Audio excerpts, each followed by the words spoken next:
Adapt This is a modular sandbox adventure puzzle card game of infinite possibility. It can be played at 1 to 5 players and usually lasts about 10 minutes, but that's if you play just the base game. By the end of this video, you'll see that this game has plenty of different modes, including some of the best ones which we have never shown on our channel before. The base game starts with 2 players. Start by choosing 1 player and 1 judge. The player is the one who must get through a series of spectacular obstacles using a set of mundane items. Place the start card on your table, then draw 5 obstacle cards and place them in a row, connecting them at the sides.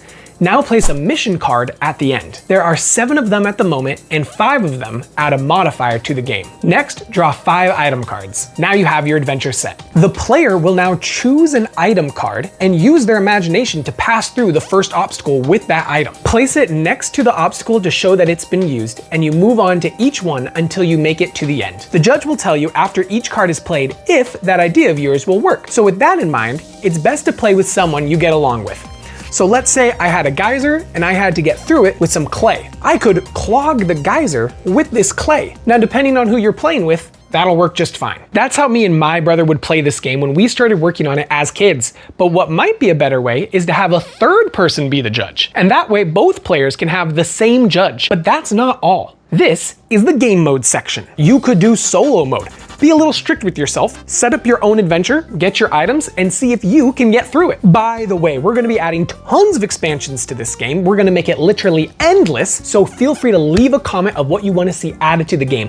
Game modes, items, obstacles, anything. We'll add it in for free if it makes it into the fan bundle. Another game mode you could do is single item mode. In this mode, you get 1 item, but you can use it for every single obstacle. You might have to fight a dragon, climb a cliff, jump over a hole, using nothing but a box of Lincoln Logs. Then on the other side of the spectrum, you could do the gauntlet. Now with this one, you're gonna take as many obstacle cards as you possibly can. As of right now, there's 36 that we're adding to the game, but by the end, we could have hundreds. And you have to get through every single obstacle using every single item in the game. Oh, by the way, if this video gets 200 likes, we're going to add it to Tabletop Simulator so people in the community can play online together. And if we hit 3,000 subs, we'll be putting this game on Game Crafters. If you don't know what that is, that's a way for you to download a pro printed version of a game. So instead of having to print and play this on paper, you can get it with real cards.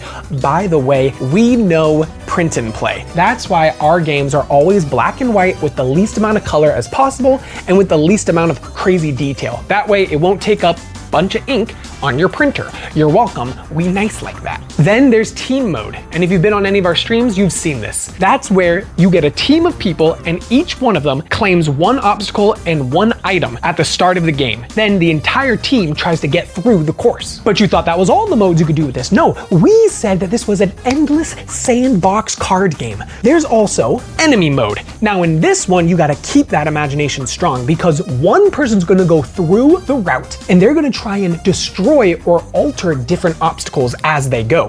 Then the second player has to get through the route with the changes that they've made. Then there's fog mode. Now in this one, all the obstacles are flipped over. As you make it to them, they will reveal themselves. Now you really don't know which item you want to use for which obstacle. Finally, to download the game, you can go onto our Patreon and completely for free, you get 27 items, 27 obstacles, all the mission cards, the start card, and treasure chests, which can be cut out and put onto obstacles. When you reach those chests, you unlock new items. But if you're a paid patron, like any of these cool cats, then you get 9 extra obstacles, 9 extra objects, and access to tons of expansions that we're gonna be adding to this game. Later, gamers. Deuces.